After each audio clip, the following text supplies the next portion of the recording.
CM Siddaramaiah out going chief minister ಯಾವಾಗ ರಾಜೀನಾಮೆ ಕೊಡ್ತಾರೋ ಗೊತ್ತಿಲ್ಲ ಅಂತ ಬಿಜೆಪಿ ರಾಜ್ಯಾಧ್ಯಕ್ಷ ಬಿವೈ ವಿಜಯೇಂದ್ರ ಬಾಂಬ್ ಸಿಡಿಸಿದ್ದಾರೆ.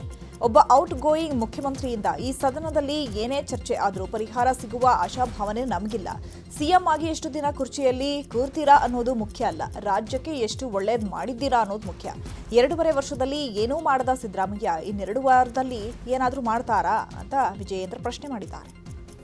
ಪಾಪ ನೀವು ಮುಖ್ಯಮಂತ್ರಿಗಳ ಪರಿಸ್ಥಿತಿಯನ್ನು ಅರ್ಥ ಮಾಡ್ಕೊಳ್ಳಿ. Is A out going chief minister. ಯಾವಾಗ ರಾಜೀನಾಮೆ ಕೊಡ್ತಾರೋ ಯಾರಿಗೂ ಕೂಡ ಅದ್ರ ಬಗ್ಗೆ ಮಾಹಿತಿ ಇಲ್ಲ. ಮುಖ್ಯಮಂತ್ರಿಗಳ ಮಾತಿನ ದಾಟಿಯನ್ನು ನೋಡಿದ್ರೆ ನಿಮಗೆ ಅರ್ಥ ಆಗ್ತದೆ, ಹೋಲಿ ಬಿಡಪ್ಪ ಪಾಪ ಎಷ್ಟು ದಿನ ಇರ್ತಾರೆ ಅಂತೇಳಿ ಎಲ್ರಿಗೂ ಅನಿಸ್ತಕ್ಕಂಥದ್ದು ಸಹಜ. ಹಾಗಾಗಿ ಒಬ್ಬ ಔಟ್ ಗೋಯಿಂಗ್ ಚೀಫ್ ಮಿನಿಸ್ಟ್ರಿಂದ ಈ ಸದನದಲ್ಲಿ ಏನೇ ಚರ್ಚೆ ಆದರೂ ಕೂಡ ಪರಿಹಾರ ಸಿಗ್ತದೆ ಅನ್ನುವ ಆಶಾಭಾವನೆ ನಮಗೂ ಏನು ಇರಲಿಲ್ಲ. ಆದರೂ ಕೂಡ ನಾನು ಯಾವಾಗಲೂ ಕೂಡ ಒಂದು ಮಾತನ್ನು ಹೇಳ್ತಾ ಇದ್ದೆ, ಮುಖ್ಯಮಂತ್ರಿಗಳಾಗಿ ಎಷ್ಟು ದಿನ ಕುರ್ಚಿಲಿ ಕೂರ್ತೀನಿ ಅನ್ನೋದು ಮುಖ್ಯ ಅಲ್ಲ, ಆದರೆ ಆ ಸ್ಥಾನದಲ್ಲಿದ್ದಾಗ ಏನು ರಾಜ್ಯಕ್ಕೆ ಒಳ್ಳೆ ಕೆಲಸ ಮಾಡಿದ್ದೀರಿ ಅನ್ನೋದು ಮುಖ್ಯ. ಆಗ ನಮಗೆಲ್ಲ ಒಂದು ಕಡೆ ಸಿದ್ದರಾಮಯ್ಯವರ ಕೊನೆ ಅಧಿವೇಶನದಲ್ಲಾದರೂ ಕೂಡ ಉತ್ತರ ಕರ್ನಾಟಕ ನಾವು ಕೂಡ ಚರ್ಚೆ ಮಾಡಿದ್ವಿ. ಕಳೆದ 2.5 ವರ್ಷ ಏನೋ ಮಾಡದೇ ಇರ್ತಕ್ಕಂಥವ್ರು, ಯಾವುದೇ ಅಭಿವೃದ್ಧಿ ಕೆಲಸ ಮಾಡದೇ ಇರುವಂಥ ಸಿದ್ದರಾಮಯ್ಯನವರು ಈಗಿನ 2 ವಾರದಲ್ಲಿ ಏನು ಮಾಡ್ತಾರೆ? CM Siddaramaiah out going CM ಎಂಬ ವಿಜಯೇಂದ್ರ ಹೇಳಿಕೆ ಕಾಂಗ್ರೆಸ್ ನಾಯಕರು ಸಿಡಿದೆದ್ದಿದ್ದಾರೆ. ಬೆಳಗಾವಿಯಿಂದ ಬೆಂಗಳೂರಿಗೆ ಹೋಗ್ತಾರಲ್ಲ, ಅದಕ್ಕೆ ಹೇಳಿರಬೇಕು ಅಂತ ಸಚಿವ ಸತೀಶ್ ಜಾರಕಿಹೊಳಿ ಹೇಳಿದರು. ಇನ್ನು ವಿಜಯೇಂದ್ರ ಭವಿಷ್ಯ ಹೇಳೋರ ಅಂತ ಸಚಿವ ಬೈರತಿ ಸುರೇಶ್ ಪ್ರಶ್ನೆ ಮಾಡಿದ್ದಾರೆ. ಸಚಿವ ಎಂಬಿ ಪಾಟೀಲ್, ಮಧು ಬಂಗಾರಪ್ಪ, ಯತೀಂದ್ರ ಸಿದ್ದರಾಮಯ್ಯ, ಶಾಸಕ ಬೇಲೂರು ಗೋಪಾಲಕೃಷ್ಣ ಕೂಡ ವಾಗ್ದಾಳಿಯನ್ನು ಮಾಡಿದ್ದಾರೆ. ಬೆಳಗಾವಿಯಿಂದ ಬೆಂಗಳೂರು ಹೋಗ್ತಾರೆ, ನಾಳೆ ಶಿಫ್ಟ್ ಆಗ್ತಾರಲ್ಲ, ಒಟ್ಟು ಇಲ್ಲಿಂದ ಅಲ್ಲಿ ಅಂತ ಕರೆಕ್ಟ್ ಹೇಳಿದ್ರೆ ನಾಳೆ ಹೋಗ್ತಾರೆ ಬೆಳಗಾವಿಯಿಂದ ಬೆಂಗಳೂರಿಗೆ. ಇಲ್ಲಿಂದ ಸಿಎಂ ಶಿಫ್ಟ್ ಆಗಿ ಅಲ್ಲಿ ಹೋಗ್ತಾರೆ. Vijendra incoming CM. Vijendra is incoming CM for the Karnataka state. ಭವಿಷ್ಯ ಹೇಳೋರ ಅವರು? ಭವಿಷ್ಯ ಹೇಳ್ತಾರೆ ವಿಜೇಂದ್ರ ಅವರು. ಫಸ್ಟು ಅವರು ತಟ್ಟೆಯಲ್ಲಿ ಬಿದ್ದಿರುವಂಥ ಹೆಗ್ಡಾನ ಎತ್ತಕ್ಕೆ ಕೇಳಿ. ಡೈಲಿ ಪಾಪ ಅವರು ಒಂದು ಕಡೆ ಅಶೋಕ್ ಅವ್ರ ಗ್ರೂಪು, ಒಂದು ಕಡೆ ಯತ್ನಾಳ್ ಅವ್ರ ಗ್ರೂಪು, ಒಂದು ಕಡೆ ಇವ್ರ ಗ್ರೂಪ್. ಸುಮ್ಮನೆ ಬೈಕ್ ಬಂದಂಗೆಲ್ಲ ಮಾತಾಡೋದು ಏನು ಮಾಡೋದು? ಅದೇ ಅವ್ರಿಗೆ BJP ಪ್ರೆಸಿಡೆಂಟ್ ಕೇಳಿ ಎಷ್ಟು ಸಾವಿರ ಇರ್ತಾರಂತ ಕೇಳಿ, ಅಶೋಕ್ ಅವ್ರಿಗೆ ಎಷ್ಟು ಸಾವಿರ ಇರ್ತಾರಂತ ಕೇಳಿ. ನಮ್ಮ ಮುಖ್ಯಮಂತ್ರಿಗಳು ಹೇಳಿದ್ದಾರೆ ಏನ್ರಿ, ನಮ್ಮ ಕಾಂಗ್ರೆಸ್ ಹೈಕಮಾಂಡ್ ತನೂ ಸಹ ನಿರ್ಣಯ ಮಾಡುವವರೆಗೆ ನಾನು ಇರ್ತೀನಿ ಅಂತನ್ನೋದನ್ನು ಭಾಳ ಸ್ಪಷ್ಟವಾಗಿ ಹೇಳ್ತಾನೆ. ಈಗ ಸಿಎಂ ಕುರ್ಚಿ ಖಾಲಿ ಇಲ್ಲ ನಮ್ಮಲ್ಲಿ. ಮೊನ್ನೆನೂ ಸಹ ಮಾನ್ಯ ಮುಖ್ಯಮಂತ್ರಿಗಳು ಅಸೆಂಬ್ಲಿಯಲ್ಲಿ ವಿರೋಧ ಪಕ್ಷ ಕೇಳಿದಾಗಲೂ ನಾನು ಹೈಕಮಾಂಡ್ ಏನು ನಿರ್ಧಾರ ಮಾಡ್ತಾರೆ ಅದಕ್ಕೆ ನಾವು ಬದ್ಧರಾಗಿರ್ತೀವಿ ಅನ್ನೋ ಮಾತನ್ನು ಅವತ್ತು ಅಲ್ಲೂ ಹೇಳಿದ್ದಾರೆ. ಹಾಗೆ ಇವಾಗ ಇರಬೇಕಾದ್ರೆ ಇವರು ವಿರೋಧ ಪಕ್ಷವಾಗಿರುವಂಥವ್ರು ಇವ್ರ ಪಕ್ಷದಲ್ಲಿ ಏನಿದೆ ಗೊತ್ತಿಲ್ಲ. ಆದರೆ ವಿಜೇಂದ್ರ ಅವ್ರಿಗೆ ಏನು ಗೊತ್ತಿದೆ, ನಮ್ಮ ಹೈಕಮಾಂಡ್ ನಮ್ಮ ಹೈಕಮಾಂಡ್ ಏನು ತೀರ್ಮಾನ ಮಾಡ್ತಾರೋ ಅದಕ್ಕೆ ಮಾನ್ಯ ಮುಖ್ಯಮಂತ್ರಿಗಳು ಬದ್ಧರಾಗಿರ್ತಾರಂತ ಅವರು ಹೇಳಿದ್ದಾರೆ, ಮೊನ್ನೆನೂ ಹೇಳಿದ್ದಾರೆ. ಹಾಗಾಗಿ ನಮ್ಮ ಪಕ್ಷದ ಹೈಕಮಾಂಡ್ ವಿಜೇಂದ್ರ ಅಲ್ಲ. ಅವ್ರು ಅದನ್ನ ಮೊದಲಿಂದನೂ ಹೇಳ್ತಾರೆ, ಪ್ರತಿಪಕ್ಷಗಳು ಸುಮ್ಮನೆ ಅವ್ರ ಟೀಕೆಲೇನು ಹುರುಳಿಲ್ಲ ಏನಿಲ್ಲ, ಸುಮ್ಮನೆ ಮಾಡ್ತಿರ್ತಾರೆ, ಅದಕ್ಕೆಲ್ಲ ಉತ್ತರ ಕೊಡೋಕ್ಕಾಗುತ್ತೆ ಬಿಡಿ. ಅವ್ರು ಹೇಳೋದು ಹೇಳ್ತಾನೆ ಇರ್ತಾರೆ.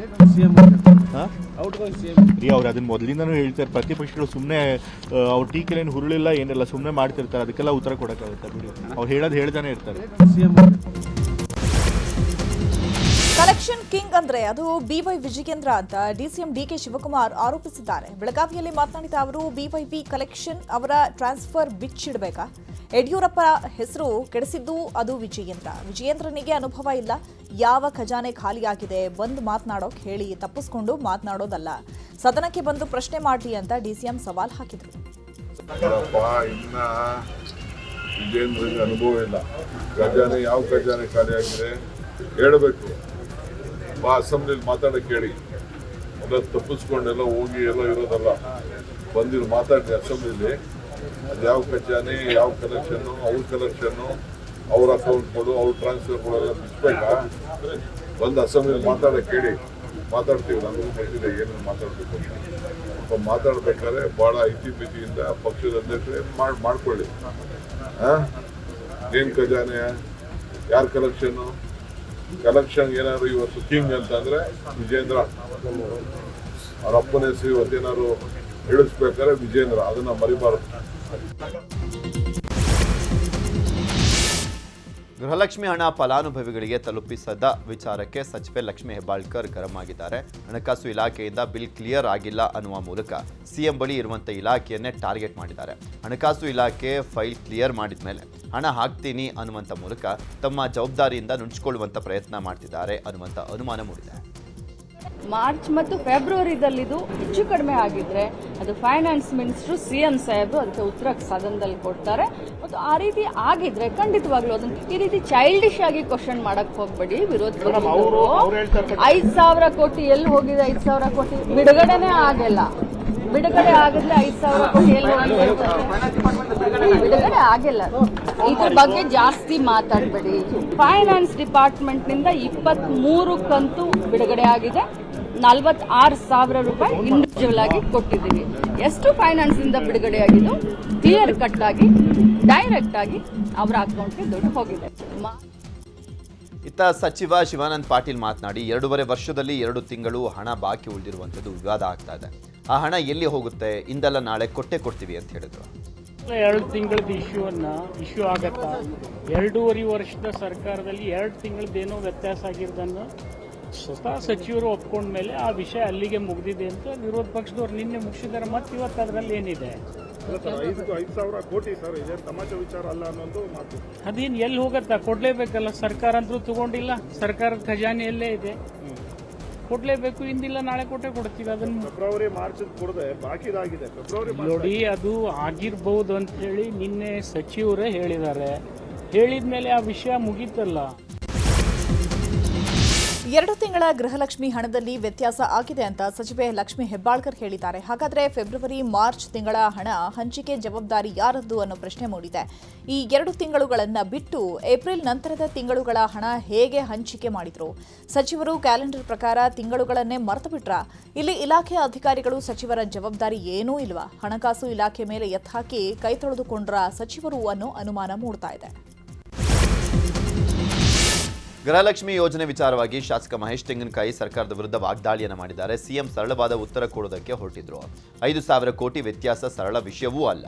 ಹೀಗಾಗಿ ನಾವು ಇಲ್ಲಿಗೆ ಬಿಡುವವರಲ್ಲ. ಸರ್ಕಾರ ದಿವಾಳಿ ಹಂತದಲ್ಲಿ ಇದೆ.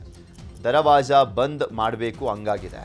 ಹಣಕಾಸು ಇಲಾಖೆಗೆ ಬೇರೆ ಇಲಾಖೆಗೂ ಸಂಬಂಧವೇ ಇಲ್ಲ ಎಂಬಂತೆ ವಾತಾವರಣ ಇದ್ದು ಸಿಎಂ ಉತ್ತರಕ್ಕೆ ಆಗ್ರಹ ಮಾಡ್ತೇವೆ ಅಂತ ಹೇಳಿದ್ರು.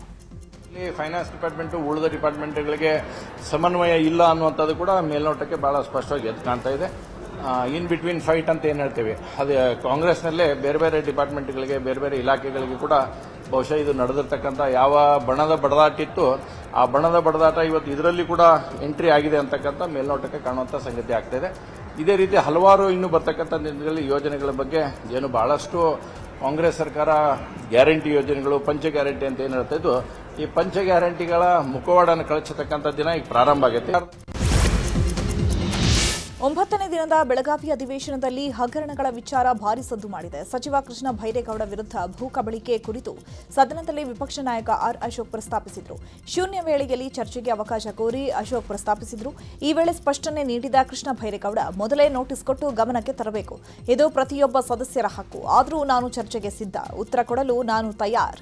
ಯಾವಾಗ ಚರ್ಚೆ ಆದರೂ ಉತ್ತರ ಕೊಡ್ತೇನೆ ಅಂತ ಹೇಳಿದರು. ಸದಸ್ಯರು ಮತ್ತು ಮಂತ್ರಿಗಳು ಈಗ ಎಲ್ಲಾ ಪತ್ರಿಕೆಗಳಲ್ಲೂ ನೋಡಿ ಈ ತರ ಒತ್ತುವರಿ ಮಾಡಿದ್ದಾರೆ. ಸದನ ನಡೀತಾ ಇರುವಾಗ ನಾನು ಅಧ್ಯಕ್ಷರೇ ಸದನ ನಡೀತಾ ಇದೆ. ಸದನ ನಡೆಯುವಾಗ ಮಂತ್ರಿಗಳು ಇಲ್ಲೇ ಪ್ರೆಸೆಂಟ್ ಇದ್ದಾರೆ. ತಪ್ಪು ಸಂದೇಶ ಹೋಗೋದು ಬೇಡ. ಇಲ್ಲಿ ದೊಡ್ಡ ಆಪಾದನೆಯನ್ನು ಮಾಡಿದ್ದಾರೆ. ಕೆರೆ ಅಂದ್ರೆ ರೆವಿನ್ಯೂ ಮಿನಿಸ್ಟ್ರೇ ಕೆರೆ ನುಂಗಿದ್ದಾರೆ ಅಲ್ಲ, ಕರೆಕ್ಟ್. ಏನು ಮಂತ್ರಿ ಇದ್ದರು ಮಾತಾಡ್ತಾರೆ. ಈಗ ಇದು ಶೂನ್ಯವೇಳೆ ಈಗ ಬರೋದಿಲ್ಲ. ಈಗ ನಾವು ಮಿಥ್ಯ ಕಾರ್ಯಕಲಾಪ ತಗೊಳ್ಳುವ. ನೀವೇನು ಅದ್ರ ಬಗ್ಗೆ ಚರ್ಚೆ ಮಾಡಿ ತದನಂತರ ಬೇರೆ ವಿಷಯ ತಗೊಳ್ಳುವ ಒಂದು ವಿಚಾರ ಮಾಡುವ. ಈಗ ಇದು ಶೂನ್ಯವೇಳೆ ಬರೋದು ವಿಚಾರ ಅಲ್ಲ. ಇದಕ್ಕೆ ಸರ್ ಇನ್ಸಿಡೆಂಟ್ ಇಮಿಡಿಯೇಟ್ ಬೆಳಗ್ಗೆ ಪತ್ರಿಕೆಯಲ್ಲಿ ಬಂದಿದೆ. ಎಲ್ಲ ಪತ್ರಿಕೆಗಳಿಗೆ ಬಂದೆಲ್ಲ ತಗೊಂಡು ಚರ್ಚೆ ಮಾಡಿ ಸಾವಧಾನ ಒಂದೇ ನಿಮಿಷ. ಮಂತ್ರಿಗಳು ಸ್ಟೇಟ್ಮೆಂಟ್ ಮಾಡಿದ್ದಾರೆ. ಅದು ಸ್ಟೇಟ್ಮೆಂಟ್ ಹೊರಗಡೆ ಮಾಡಿ ಮಾಡ್ಲಿ. ಏನಾಗಿದೆ ಅಂತ ಸದನಕ್ಕಾದ್ರೂ ಗೊತ್ತಾಗ್ಲಿ. ಸ್ಟೇಟ್ಮೆಂಟ್ ಮಾಡ್ಲಿ. ಅವರಲ್ಲಿ ಬರೋದಿಲ್ಲ, ಅದು ಬೇರೆ ವಿಷಯ. ಭೂ ಕಬಳಿಕೆ ಆರೋಪ ಕುರಿತು ಕೃಷ್ಣ ಬೈರೇಗೌಡ ವಿರುದ್ಧ ಛಲವಾದಿ ನಾರಾಯಣಸ್ವಾಮಿ ವಾಗ್ದಾಳಿಯನ್ನು ಮಾಡಿದ್ದಾರೆ. ನಮ್ಮ ಬಳಿ ಸೂಕ್ತ ದಾಖಲೆಗಳಿದ್ದಾವೆ. 1964ರಿಂದ 65ರವರೆಗೂ ಕೂಡ ಕೆರೆ ಜಮೀನು ಸ್ಮಶಾನ ಜಮೀನೆ. ಕೆರೆ ಜಾಗವನ್ನು ದಾಖಲೆ ಬದಲಿಸಿ ತಮ್ಮ ಹೆಸರಿಗೆ ಮಾಡಿಕೊಂಡಿದ್ದಾರೆ. ಪಿತ್ರಾರ್ಜಿತ ಆಸ್ತಿ ಅನ್ನೋದಾದ್ರೆ 2001ರಿಂದ ಯಾಕೆ ನಿಮ್ಮ ಹೆಸರಿಗೆ ಬಂತು? ಹಾಲಿ ಜಡ್ಜ್ ಮೂಲಕ ಸರ್ಕಾರವೇ ಇದರ ಬಗ್ಗೆ ತನಿಖೆ ಮಾಡಿಸಬೇಕು ಅಂತ ಆಗ್ರಹಿಸಿದ್ರು. ಸಂಪೂರ್ಣ ದಾಖಲೆಗಳನ್ನ ಪರಿಶೀಲಿಸಲಾಗಿದೆ. ನಮಗೆ ದೊರೆತಿರ್ತಕ್ಕಂಥದ್ದು 1964-65ರಿಂದಲೂ ಕೂಡ 2 ಸರ್ವೆ ನಂಬರ್ 47 ಮತ್ತೆ 46 2 ಸರ್ವೆ ನಂಬರ್ಗಳು. ಒಂದು ಸ್ಮಶಾನ, ಖರಾಬು ಸ್ಮಶಾನ 1 ಎಕರೆ, 20 ಎಕರೆ 16 ಗುಂಟೆ, ಇದು ಸಂಪೂರ್ಣ ಕೆರೆ. ದಾಖಲೆಗಳನ್ನು ಬದಲಿಸಿ ಮಾಡಿರ್ತಕ್ಕಂಥ 2001-2ರಲ್ಲಿ ಇದು ದಾಖಲೆಗಳಿಗೆ ಬಂದಿರೋದು. ಅಲ್ಲಿವರೆಗೆ ಯಾವ ದಾಖಲೆಗೂ ಬಂದಿಲ್ಲ. ಅಲ್ಲಿ ಬರೆದಿದ್ದಾರೆ ಕೆರೆ ಅಂತ ಇರೋದನ್ನ ಒಡೆದಾಕಿ ಬ್ರಾಕೆಟ್ನಲ್ಲಿ ಖರಾಬ್ ಅಂತ ಬರೆದಿದ್ದಾರೆ. ದಾಖಲೆಯ ಪ್ರಕಾರ ನಾನು ಮಾತಾಡ್ತಾ ಇದ್ದೀನಿ. ಈಗ ನನ್ನ ಪಿತ್ರಾರ್ಜಿತ ಅಂತಂದ್ರೆ ಪಿತ್ರಾರ್ಜಿತ 2001-2ರಲ್ಲಿ ದಾಖಲೆಯಲ್ಲಿಂದ ಬಂತು. ಹಿಂದೆ ಯಾಕೆ ಆ ದಾಖಲೆ ಇರಲಿಲ್ಲ? ಮತ್ತೆ ಮೂಲ ದಾಖಲೆಗಳ ಪ್ರಕಾರ ಎಲ್ಲೂ ಕೂಡ ಇವರ ಹೆಸರುಗಳೇ ಇಲ್ಲ. ಹಂಗಿದ್ದ ಮೇಲೆ ಇದು ಫೇಕ್ ಅಂತ ಹೇಗಾಗತ್ತೆ? ಅದರ ಎನ್ಕ್ವೈರಿ ಮಾಡಿಸಿ ಉತ್ತರ ಕೊಡ್ರಿ.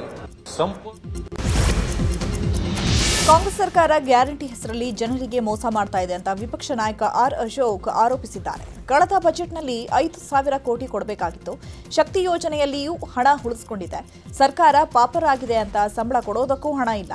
ಮತ್ತೆ ಸ್ಟ್ಯಾಂಪ್ ಡ್ಯೂಟಿ ಹೆಚ್ಚಿಸ್ತಾ ಇದ್ದು ಇದು ತುಘಲಕ್ ಸರ್ಕಾರ ಅಂತ ಸಿಎಂ ಡಿಸಿಎಂ ವಿರುದ್ಧ ವಾಗ್ದಾಳಿ ನಡೆಸಿದರು. ಹಣ ಇಲ್ಲ. ಆ ಪರಿಸ್ಥಿತಿ ಇವತ್ತು ಕಾಂಗ್ರೆಸ್ ಒಂಥರ ಅವ್ರ ಮಾನ ಮರ್ಯಾದೆ ಎಲ್ಲ ಬಟಾ ಬಯಲಾಗ್ಬಿಟ್ಟಿದೆ. ಕಾಂಗ್ರೆಸ್ ಮಾನ ಮರ್ಯಾದೆ ಎಲ್ಲ, ಹಣ ಇಲ್ಲ. ಇನ್ನೊಂದು ಕಡೆ ತೆರಿಗೆಗಳ ಮೇಲೆ ತೆರಿಗೆ. ಈಗ ಮತ್ತೆ ಸ್ಟ್ಯಾಂಪ್ ಡ್ಯೂಟಿ ಏನೋ ಜಾಸ್ತಿ ಮಾಡ್ತೀನಿ ಅಂತ ಹೇಳ್ತಾ ಇದ್ದಾರೆ. ಈ ಸರಿ ಬಡ್ಜೆಟ್ ಮಾಡಬೇಕಾದ ಸಿದ್ದರಾಮಯ್ಯ ಎಣ್ಣೆ ತಗೊಳೋರ ಮೇಲೂ ಟ್ಯಾಕ್ಸ್ ಬೀಳ್ತೈತೆ, ಮನೆ ತೆರಿಗೆ ಜಾಸ್ತಿ ಮಾಡ್ತಾರೆ. ಅಂದರೆ ಈ ಸರ್ಕಾರ ಒಂದು ಕಡೆ ತೆರಿಗೆ ಹಾಕೋವಂಥದ್ದು, ಇಲ್ಲಿ ನಾಗರಿಕರಿಗೆ ಕೊಡಬೇಕಾಗಿರೋಂಥ ಸವಲತ್ತುಗಳಿಗೆ ಕತ್ತರಿ ಹಾಕಿ ಇದು ಒಂಥರ ತೊಗಲಕ್ ಸರ್ಕಾರ, ಅಂಗಣ್ಣಗಳ ಸರ್ಕಾರ, ಲೂಟಿ ಮಾಡೋ. ಇನ್ನು ಕೃಷ್ಣ ಬೈರೇಗೌಡರ ವಿರುದ್ಧ ಭೂ ಕಬಳಿಕೆ ಆರೋಪ ವಿಚಾರವಾಗಿ ಮಾತನಾಡಿದ ಅಶೋಕ್, ಸಚಿವರ ಕೆರೆ ಜಮೀನು ಲೂಟಿ ಸ್ಪಷ್ಟವಾಗಿದೆ. ಕಂದಾಯ ಇಲಾಖೆಯ ಸಚಿವರು ಜಮೀನು ರಕ್ಷಣೆ ಮಾಡಬೇಕಾಗಿತ್ತು. ನುಂಗಣ್ಣರ ಸರ್ಕಾರ ಇದಾಗಿದೆ ಅಂತ ಹೇಳಿದರು. ಇತ್ತ ಸಚಿವೆ ಲಕ್ಷ್ಮೀ ಹೆಬ್ಬಾಳ್ಕರ್ ವಿರುದ್ಧವೂ ಕಿಡಿಕಾರಿದರು. ಈ ಸರ್ಕಾರ ಗ್ಯಾರಂಟಿ ಹೆಸರಲ್ಲಿ ಜನಗಳಿಗೆ ಮೋಸ ಮಾಡ್ತಾ ಇದ್ದಾರೆ. ನಿನ್ನೆ ಗೃಹಲಕ್ಷ್ಮಿ 2,000 ರೂಪಾಯಿ ಏನು ಕೊಡಬೇಕಾಗಿತ್ತು ಅದು ಹೋದ ವರ್ಷದ ಬಡ್ಜೆಟ್ ಇದರಲ್ಲಿ ಬಂದಿರೋವಂಥದ್ದು. ಪಟಾಪಟ್ ಅಂತ 5,000 ಕೋಟಿ ಲೂಟಿ ಹೊಡೆದ್ಬಿಟ್ಟಿದೆ. ಸುಮಾರು 1,26,00,000 ಮನೆಗಳಿಗೆ ತಲುಪಬೇಕಾಯಿತು. ಅಷ್ಟು ಜನಕ್ಕೆ ತಲುಪಬೇಕಾಯಿತು. ಪ್ರತಿ ತಿಂಗಳು ಕೂಡ 2,800 ಕೋಟಿ ಅಷ್ಟು ಹಣ ಕೊಡಬೇಕಾಗಿತ್ತು. ಮೋಸ ಮಾಡಿದ್ದಾರೆ ಈ ಸರ್ಕಾರ. ದಿನ ನಿಲ್ತಾ ಇಲ್ಲ, ಇನ್ನರ್ ಪಾಲಿಟಿಕ್ಸ್ ನಿಲ್ತಾ ಇಲ್ಲ ಅಂತ ಪರಿಷತ್ ವಿಪಕ್ಷ ನಾಯಕ ಛಲವಾದಿ ನಾರಾಯಣಸ್ವಾಮಿ ಹೇಳಿದ್ದಾರೆ. ಬೆಳಗಾವಿಯಲ್ಲಿ ಮಾತನಾಡಿದಂಥ ಅವರು 5 ವರ್ಷ ನಾನೇ ಮುಖ್ಯಮಂತ್ರಿ ಅಂತ ಸಿಎಂ ಸಿದ್ದರಾಮಯ್ಯ ಹೇಳ್ತಾರೆ. ಇತ್ತ ಡಿಕೆಶಿ ನವೆಂಬರ್ ಕ್ರಾಂತಿ ಮಿಸ್ ಆಯಿತು, ಸಂಕ್ರಾಂತಿ ಫಿಕ್ಸ್ ಅಂತಾರೆ. ಅಧಿಕಾರದ ಕ್ರಾಂತಿ ಯಾರಿಗೂ ಬೇಕಾಗಿಲ್ಲ. ಉತ್ತರ ಕರ್ನಾಟಕ ಸಮಸ್ಯೆ ಬಗೆಹರಿಸುವಂಥ ಕ್ರಾಂತಿ ಆಗಬೇಕು ಅಂತ ಹೇಳಿದ್ರು. ಜನ ಅಧಿಕಾರ ಕೊಟ್ಟಿದ್ದಾರೆ, ಅಧಿಕಾರ ಚಲಾಯಿಸಿ ಜನರ ಸಮಸ್ಯೆ ಸ್ಪಂದಿಸಲಿ ಅಂತ ಹೇಳಿದ್ರು. ಕೇಳಿದ್ರೆ 5 ವರ್ಷ ನಾನೇ ಮುಖ್ಯಮಂತ್ರಿ ಅಂತ ಸಿದ್ದರಾಮಯ್ಯ ಅವರು ಹೇಳ್ತಾರೆ. ಆ ಕಡೆ ಅವ್ರ ಕಡೆಯವ್ರು ಹೇಳ್ತಾರೆ ನೋಡ್ತಾ ಇದೀವಿ ನವೆಂಬರ್ ಕ್ರಾಂತಿ ಮಿಸ್ ಆಯ್ತು, ಸಂಕ್ರಾಂತಿ ಅಂತೂ ಗ್ಯಾರಂಟಿ ಅಂತ ಅವ್ರು ಹೇಳ್ತಾರೆ. ಈ ಕೆಲಸ ಇದು ನಮಗ್ ಬೇಕಾ? ರಾಜ್ಯದ ಜನರಿಗೆ ಬೇಕಾ? ಉತ್ತರ ಕರ್ನಾಟಕದ ಸಮಸ್ಯೆಗಳನ್ನ ಬಗೆಹರಿಸುವ ಕ್ರಾಂತಿ ಆಗಬೇಕೇ ಹೊರತು ಇವರ ಅಧಿಕಾರದ ಕ್ರಾಂತಿ ಯಾರಿಗೂ ಬೇಕಾಗಿಲ್ಲ. ಈಗಾಗಲೇ ಜನ ಬೇಕಾದಷ್ಟು ಕುಪಿತರಾಗಿಬಿಟ್ಟಿದ್ದಾರೆ. ಈ ಸರ್ಕಾರ ಹೋದ್ರೆ ಸಾಕು, ಯಾವ ತಪ್ಪು ಮಾಡಿ ನಾವು ಈ ಸರ್ಕಾರವನ್ನು ತಂದು ಬಿಟ್ಟಿದ್ದೇವೆ ಅನ್ನೋ ಮಟ್ಟಕ್ಕೆ ಬಂದುಬಿಟ್ಟಿದ್ದಾರೆ. ಅದರಿಂದ ಕಾಂಗ್ರೆಸ್ನಲ್ಲಿ ಡಿನ್ನರ್ ಬ್ರೇಕ್ಫಾಸ್ಟ್ ಮೀಟಿಂಗ್ ಭಾರಿ ಸದ್ದು ಮಾಡ್ತಾ ಇದೆ. ಸಚಿವ ಸತೀಶ್ ಜಾರಕಿಹೊಳಿ ನಿವಾಸದಲ್ಲಿ ಡಿನ್ನರ್ ಪಾರ್ಟಿ ವಿಚಾರವಾಗಿ ಪರಿಷತ್ ಸದಸ್ಯ ಯತೀಂದ್ರ ಸಿದ್ದರಾಮಯ್ಯ ರಿಯಾಕ್ಟ್ ಮಾಡಿದ್ದಾರೆ. ಎಲ್ಲರೂ ಡಿನ್ನರ್ ಕರೆದಿದ್ದಾರೆ. ದಿನೇಶ್ ಗುಂಡೂರಾವ್ ಅವರು ಮೊನ್ನೆ ಕರೆದಿದ್ರು, ಅಲ್ಲಿಗೆ ಹೋಗಿದ್ವು. ಸಿಎಲ್ಪಿ ಮೀಟಿಂಗ್ ಕರೆಯಲಾಗಿತ್ತು, ಅಲ್ಲಿಯೂ ಹೋಗಿದ್ವು. ಮಿನಿಸ್ಟರ್ ಡಿನ್ನರ್ ಪಾರ್ಟಿ ಕರೆದ್ರೆ ಹೋಗೇ ಹೋಗ್ತೇವೆ ಅಂತ ಹೇಳಿದ್ರು. ಕಾಂಗ್ರೆಸ್ನಲ್ಲಿ ಕುರ್ಚಿ ಫೈಟ್ ನಡುವೆ ಗೃಹ ಸಚಿವ ಪರಮೇಶ್ವರ್ ಪರ ಸ್ವಾಮೀಜಿಗಳು ಲಾಬಿಯನ್ನು ಶುರು ಮಾಡಿದ್ದಾರೆ. ಗೃಹ ಸಚಿವ ಡಾಕ್ಟರ್ ಜಿ ಪರಮೇಶ್ವರ್ಗೆ ಸಿಎಂ ಸ್ಥಾನ ನೀಡುವಂತೆ ಒತ್ತಾಯಿಸಿ ತುಮಕೂರಿನಲ್ಲಿ 10ಕ್ಕೂ ಹೆಚ್ಚು ಸ್ವಾಮೀಜಿಗಳು ಮಹತ್ವದ ಸಭೆಯನ್ನು ಮಾಡಿದ್ದಾರೆ. ಲಿಂಗಾಯತ, ಒಕ್ಕಲಿಗ, ಹಿಂದುಳಿದ, ದಲಿತ ಮಠಾಧೀಶರುಗಳ ಒಗ್ಗಟ್ಟು ಪ್ರದರ್ಶನ ಆಗಿರುವಂಥದ್ದು. ಸಭೆಗೂ ಮುನ್ನ ಸುದ್ದಿಗೋಷ್ಠಿಯಲ್ಲಿ ಪರಮೇಶ್ವರ್ಗೆ ಸಿಎಂ ಸ್ಥಾನ ನೀಡುವಂತೆ ಒಕ್ಕೊಲಿನಿಂದ ಆಗ್ರಹ ಮಾಡಲಾಯಿತು. ಮಠಾಧೀಶರ ಸಭೆ ಬಳಿಕ ಮುಂದಿನ ಹೋರಾಟದ ಬಗ್ಗೆ ತೀರ್ಮಾನವನ್ನು ಮಾಡಲಿದ್ದಾರೆ. ವಿಧಾನ ಪರಿಷತ್ನಲ್ಲಿ ದರೋಡೆ ಪ್ರಕರಣಗಳಲ್ಲಿ ಪೊಲೀಸರೇ ಶಾಮೀಲಾಗಿರೋ ವಿಚಾರ ಪ್ರಸ್ತಾಪವಾಯಿತು. ಈ ಕುರಿತು ಜೆಡಿಎಸ್ ಸದಸ್ಯ ಟಿಕೆ ಶರವಣ ಪ್ರಶ್ನಿಸಿದರು. ಕಳೆದ 3 ವರ್ಷಗಳಲ್ಲಿ ನಡೆದ ದರೋಡೆ ಪ್ರಕರಣಗಳು ಎಷ್ಟು ಪ್ರಕರಣಗಳನ್ನು ಭೇದಿಸಲಾಗಿದೆ ಅಂತ ಕೇಳಿದರು. ಶರವಣ ಪ್ರಶ್ನೆಗೆ ಉತ್ತರಿಸಿದ ಗೃಹ ಸಚಿವ ಪರಮೇಶ್ವರ್, ಪೊಲೀಸ್ ಇಲಾಖೆಯಲ್ಲಿ ಎಲ್ಲರೂ ಆ ರೀತಿ ಇಲ್ಲ, ತುಂಬಾ ಒಳ್ಳೆಯ ಅಧಿಕಾರಿಗಳು ಸಹ ಇದ್ದಾರೆ. ಪೊಲೀಸರು ಶಾಮೀಲಾಗಿದ್ರೆ ಸುಮ್ಮನೆ ನಾವು ಕೂಡ ಬಿಡೋದಿಲ್ಲ, ಆಗಾಗ ಆಂತರಿಕ ಮೌಲ್ಯಮಾಪನ ಮಾಡ್ತಾ ಇರ್ತೀವಿ ಅಂತ ಹೇಳಿದರು. ಕಳ್ಳತನ ಮತ್ತು ದರೋಡೆ ಈ ಪ್ರಕರಣ ಸೇರಿದಂತೆ ಪೊಲೀಸವರೇ ಭಾಗಿಯಾಗಿರತಕ್ಕಂಥದ್ದನ್ನು ಭಾಳಷ್ಟು ನಾವು ನೋಡಿದ್ದೀವಿ. ನಮ್ಮ ಸಮಾಜ ಎಲ್ಲಿಗೆ ಹೋಗ್ತಾ ಇದೆ? ಪೊಲೀಸ್ನವರು ಅವರ ಡ್ಯೂಟಿ ಮಾಡ್ತಾ ಇಲ್ಲ, ಅವರ ಕರ್ತವ್ಯವನ್ನು ಸರಿಯಾದ ರೀತಿಯಲ್ಲಿ ನಿಭಾಯಿಸ್ತಾ ಇಲ್ಲ. ಪೊಲೀಸ್ ಇಲಾಖೆನೇ ಬೇಲಿನೇ ಎದ್ದು ಹೊಲ ಮೇಯ್ತಾ ಇದೆ. ಅಲ್ಲಲ್ಲ, ನೀವು ಹೇಳಕ್ ಬಂದೆ ನಾನು. ಇಲ್ಲ, ಮೊದಲೇ ಹೇಳ್ಬೇಕು ನೀವು. ಬೇಲಿನೇ ಎದ್ದು ಹೊಲ ಮೇಯ್ತಾ ಇದೆ. ಎಲ್ಲರೂ ಕಳ್ರೆ, ಪೊಲೀಸ್ನವರೆಲ್ಲರ ಕಳ್ರಾಗ್ಬಿಟ್ಟಿದ್ದಾರೆ. ಪ್ಲೀಸ್, ನೀವು ಹೇಳುವಾಗ ನೇರವಾಗಿ ಪ್ರಶ್ನೆ ಹೇಳುವಂಥ ಸಂದರ್ಭದಲ್ಲಿ ನೀವು ಒಳ್ಳೆ ಅಧಿಕಾರಿಗಳಿದ್ದಾರೆ, ಸಮರ್ಥವಾದ ಕೆಲಸ ಮಾಡಿದ್ದಾರೆ, ಹೇಳ್ಬಿಡಿ ಸಾಕು, ಅವ್ರು ಏನು ಮಾಡ್ತಾ ಇದ್ದಾರೆ. ಅದಕ್ಕೋಸ್ಕರ ಜನರಲೈಸ್ ಮಾಡೋದಕ್ಕೆ ಹೋಗಬೇಡಿ. ನಾನು ತಮಗೆ ಬೇಕಾದಂಥ ಮಾಹಿತಿ ತಾವೇನು ಕೇಳಿದಿರಿ ಅದನ್ನೆಲ್ಲ ಕೊಟ್ಟಿದ್ದೇನೆ. ಕಳ್ಳತನ ವಿಧಾನ ಪರಿಷತ್ನಲ್ಲಿ ಬಿಯರ್ ವಿಚಾರವಾಗಿ ಚರ್ಚೆ ನಡೆಯಿತು. ಬಿಯರ್ನಲ್ಲಿ ಶುಗರ್ ಕಂಟೆಂಟ್ ಹೆಚ್ಚಾಗ್ತಾ ಇದೆ, ಇದರಿಂದಾಗಿ ಮಧುಮೇಹ ರೋಗಿಗಳು ಹೆಚ್ಚಾಗ್ತಾ ಇದ್ದಾರೆ. ಬಿಯರ್ಗಳನ್ನು ಪ್ರಯೋಗಾಲಯದಲ್ಲಿ ಪರಿಶೀಲನೆ ಮಾಡಲಾಗ್ತಾ ಇದೆಯಾ ಅಂತ ಪರಿಷತ್ ಸದಸ್ಯ ಶಿವಕುಮಾರ್ ಪ್ರಶ್ನೆಯನ್ನು ಮಾಡಿದರು. ಸದ್ಯ ಶಿವಕುಮಾರ್ ಪ್ರಶ್ನೆಗೆ ಸರ್ಕಾರ ಉತ್ತರ ನೀಡಿದ್ದು, ರಾಜ್ಯದಲ್ಲಿ 2024ರಿಂದ 25ರಲ್ಲಿ 77.97 ಲಕ್ಷ ಲೀಟರ್ ಡ್ರಾಫ್ಟ್ ಬಿಯರ್ ಮಾರಾಟ ಆಗಿದೆ. ಇನ್ ಹೌಸ್ ಪರೀಕ್ಷೆಗಳನ್ನು ಮಾಡಲಾಗಿದೆ ಅಂತ ಸರ್ಕಾರ ಉತ್ತರಿಸಿದೆ.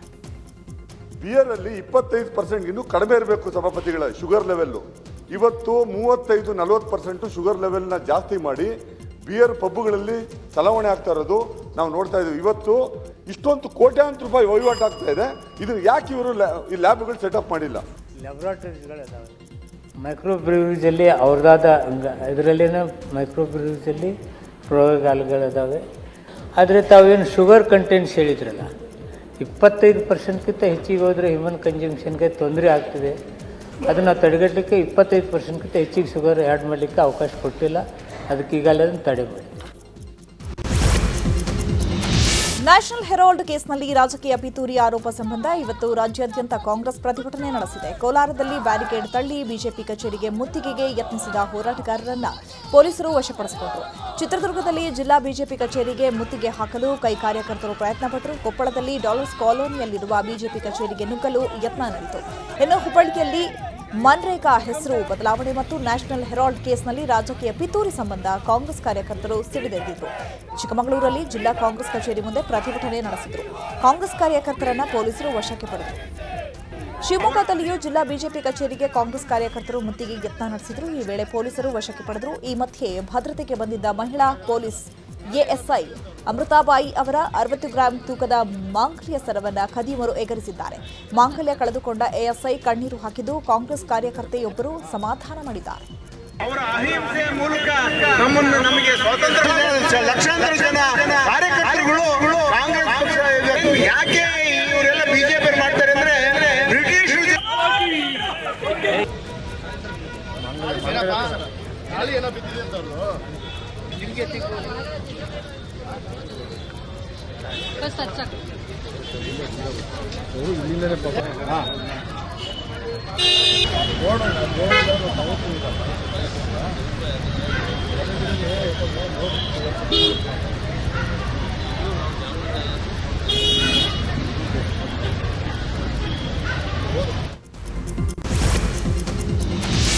ಕೇಂದ್ರದಿಂದ ಮನ್ರೇಗಾ ಯೋಜನೆಯ ಹೆಸರು ಬದಲಾವಣೆ ಖಂಡಿಸಿ ರಾಯಚೂರಿನಲ್ಲಿ ಮಹಿಳಾ ಕಾಂಗ್ರೆಸ್ ಕಾರ್ಯಕರ್ತೆಯರು ಪ್ರತಿಭಟನೆಯನ್ನು ಮಾಡಿದರು. ಮಹಿಳಾ ಕಾಂಗ್ರೆಸ್ ಅಧ್ಯಕ್ಷೆ ನಿರ್ಮಲಾ ಬೆಣ್ಣಿ ಅವರ ನೇತೃತ್ವದಲ್ಲಿ ಪ್ರತಿಭಟನೆಯಲ್ಲಿ ನೂರಾರು ಕಾರ್ಯಕರ್ತರು ಭಾಗಿಯಾಗಿದ್ದರು. ನಗರದ ಅಂಬೇಡ್ಕರ್ ವೃತ್ತದಲ್ಲಿ ಪ್ರತಿಭಟನೆ ನಡೆಸಿದಂಥ ಮಹಿಳಾ ಕಾಂಗ್ರೆಸ್ ಕಾರ್ಯಕರ್ತೆಯರು ಕೇಂದ್ರ ಸರ್ಕಾರದ ವಿರುದ್ಧ ಘೋಷಣೆ ಕೂಗಿ ಆಕ್ರೋಶವನ್ನು ವ್ಯಕ್ತಪಡಿಸಿದ್ದಾರೆ. ಚಳಿಗಾಲದ ಅಧಿವೇಶನದ ನಡುವೆ ನಾಳೆ ಡಿಕೆ ಶಿವಕುಮಾರ್ ಗೋಕರ್ಣ ಪ್ರವಾಸ ಹಮ್ಮಿಕೊಂಡಿದ್ದಾರೆ. ನಾಳೆ ಬೆಳಗ್ಗೆ 7:30ಕ್ಕೆ ತೆರಳಿ ಮಹಾಬಲೇಶ್ವರ ಮತ್ತು ಆತ್ಮಲಿಂಗ ಸ್ಪರ್ಶ ಪೂಜೆ ನಡೆಸಲಿದ್ದಾರೆ. ಆ ಬಳಿಕ ಅಂಕೋಲಾ ತಾಲೂಕಿನ ಆನ್ಲೆಯಲ್ಲಿರುವ ದೇವಿ ದೇವಸ್ಥಾನಕ್ಕೆ ತೆರಳಲಿದ್ದಾರೆ. ದಕ್ಷಿಣ ಕನ್ನಡ ಜಿಲ್ಲೆಯಿಂದ ಗಡಿಪಾರು ಹಿನ್ನೆಲೆ ಉಜಿರೆಯ ತಿಮರೋಡಿ ಮನೆಗೆ ಬೆಳತಂಗಡಿ ಪೊಲೀಸರು ಆದೇಶ ನೀಡಲು ಆಗಮಿಸಿದ್ರು. ಆದರೆ ತಿಮರೋಡಿ ಮನೆಯಲ್ಲಿ ಇಲ್ಲದ ಕಾರಣ ಪೊಲೀಸರು ವಾಪಸ್ ಆಗಿದ್ದಾರೆ. ಗಡಿಪಾರು ಮಾಹಿತಿ ಬೆನ್ನಲ್ಲೇ ಮಹೇಶ್ ತಿಮರೋಡಿ ಅಜ್ಞಾತ ಸ್ಥಳಕ್ಕೆ ತೆರಳಿದ್ದಾರೆಂದು ತಿಳಿದುಬಂದಿದೆ. ಮಾಜಿ ಸಚಿವ ಶಾಮನೂರು ಶಿವಶಂಕರಪ್ಪ ಮೃತಪಟ್ಟು 5 ದಿನ ಹಿನ್ನೆಲೆಯಲ್ಲಿ ಇಂದು ಕುಟುಂಬಸ್ಥರಿಂದ ಸಮಾಧಿಯ ಪೂಜೆಯನ್ನು ನೆರವೇರಿಸಲಾಯಿತು. ಕಲೇಶ್ವರ ಮಿಲ್ನಲ್ಲಿರುವಂಥ ಶಾಮನೂರು ಶಿವಶಂಕರಪ್ಪ ಅವರ ಕ್ರಿಯಾ ಸಮಾಧಿಗೆ ಇಷ್ಟಪಡುವಂಥ ತಿಂಡಿ ತಿನಿಸು ಇಟ್ಟು ಪುತ್ರ ಎಸ್ ಬಕೇಶ್, ಗಣೇಶ್, ಸಚಿವ ಮಲ್ಲಿಕಾರ್ಜುನ್, ಪತ್ನಿ ಪ್ರಭಾ ಅವರು ಪೂಜೆಯನ್ನು ಸಲ್ಲಿಸಿದರು.